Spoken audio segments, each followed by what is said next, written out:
Patriots. Mina Kimes is now here with us. Let's go to the NFL honors. That's going to happen tonight. Matthew Stafford ended the regular season as the favorite to win MVP, according to DraftKings Sportsbook. Right behind him is Drake May. Both quarterbacks finished in the top 5 in passing touchdowns and passing yards. Despite going up against each other, May had nothing but nice things to say about Stafford. Listen to this. I'll be stoked for Matthew. When you what a career, what a year he's had. More importantly, speaking on the year he's had, played at a really high level. Really every game you saw him making throws and making plays and leading that team at such a high level. So, big congrats to him and on a great year and knowing that, he's one of the best that's played this game. So it's been fun to watch. Very nice things to say, of course. What else is he going to say? So tonight we're going to learn who's going to win that MVP. Drake May, Matthew Stafford. Who do you think gets it, Mina? Well, I didn't know who gets it. I would say Stafford, but I'm a voter, and I voted for Drake May. And I'm right. And I'm going to explain to Dan Orlovsky why he's wrong, because we already know what he did. First of all, let's remind folks, this is a regular season award. We cast our votes after Week 18. Nothing that's happened since then should be applicable to that.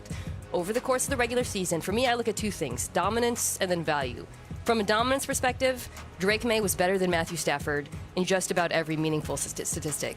QBR, EPA per dropback, success rate. He had the highest completion percentage in the NFL. He was first in all of those, despite having a high average depth of target. On top of that, he was a more efficient quarterback. He also brought an element with his rushing that you just don't get from Matthew Stafford, obviously. Opponent comes up a lot in the Patriots' schedule, for sure. But when you actually parse it down into offense and defense, the slate of defenses that the Patriots faced was not that different statistically from the Rams. In fact, in common opponents, Drake May was the better quarterback statistically. Then I look at value. Drake May during the regular season, I know we were watching this Patriots defense and they look great in the postseason. They were not great during the regular season. 23rd in DVOA. The run game, 21st. Meanwhile, Matthew Stafford, the Rams defense, top 5 in DVOA, best run game in football. Finally, I like the Patriots receivers. They ain't Puka Nacua.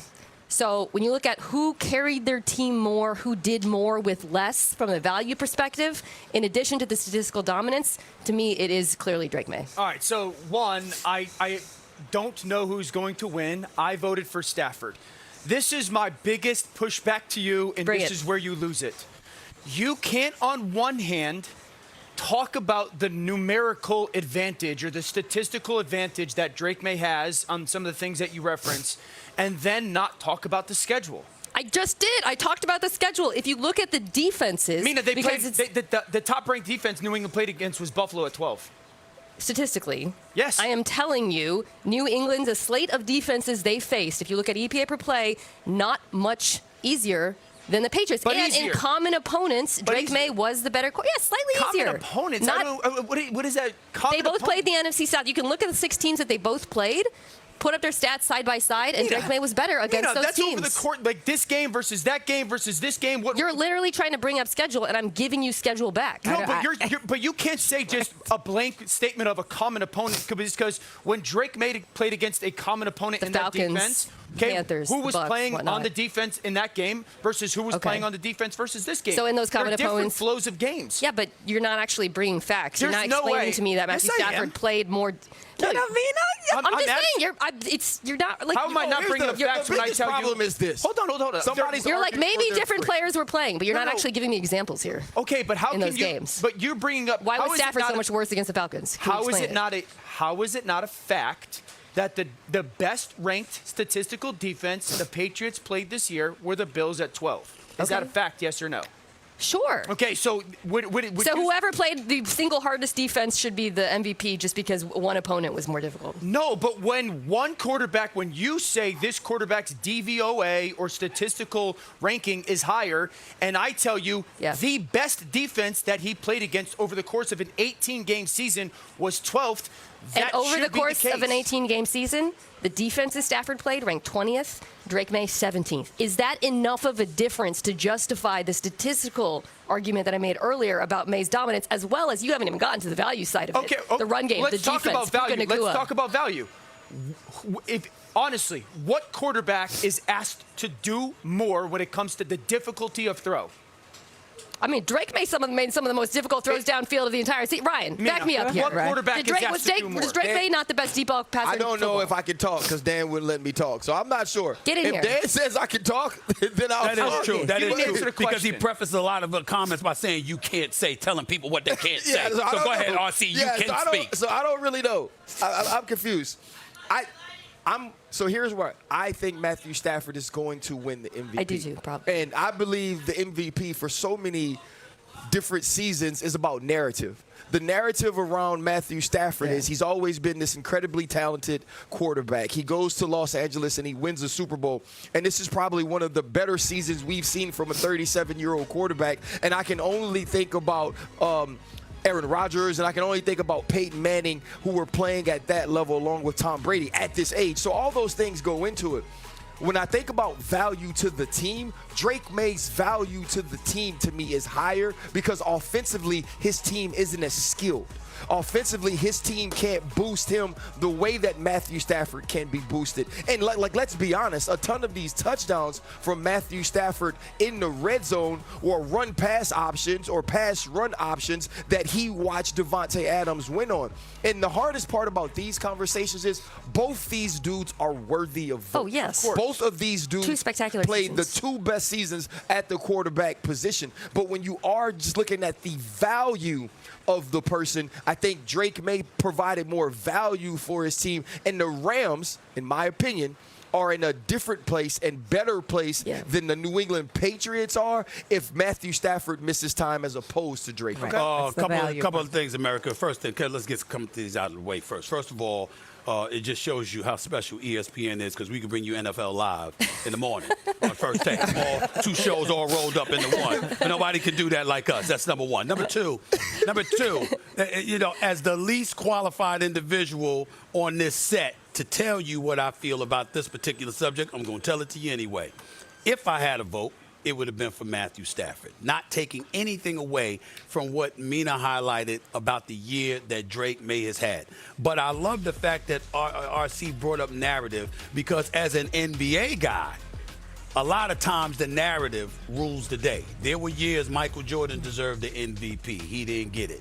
All right, there's at least one year Shaq deserved, several years actually, Shaq deserved the MVP. Yeah. He didn't get it, okay? These are the kind of things. LeBron has deserved the MVP. He didn't get it. Kobe has. He didn't get it, okay? When you look at Matthew Stafford, 46 touchdowns, 15 more touchdown passes than Drake May, I can't ignore that. 4,700 yards passing, I can't ignore that. Puka Nacua only missed pretty much a game. Davante Adams missed 3 games. We got to remember that Matthew Stafford came into the season.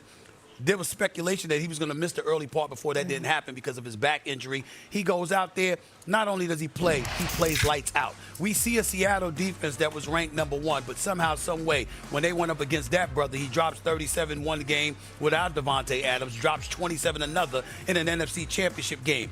Whatever moments there were, when you looked at the Los Angeles Rams, it was defense or special teams. It wasn't because of their offense a lot of times that when they struggled, it wasn't because of their offense. So I'm looking at this guy, relatively a stationary target, at age 37, with back issues that went out on the football field. Number 1 in points scored, number 1 in yards, number 1 passing attack in the National Football League.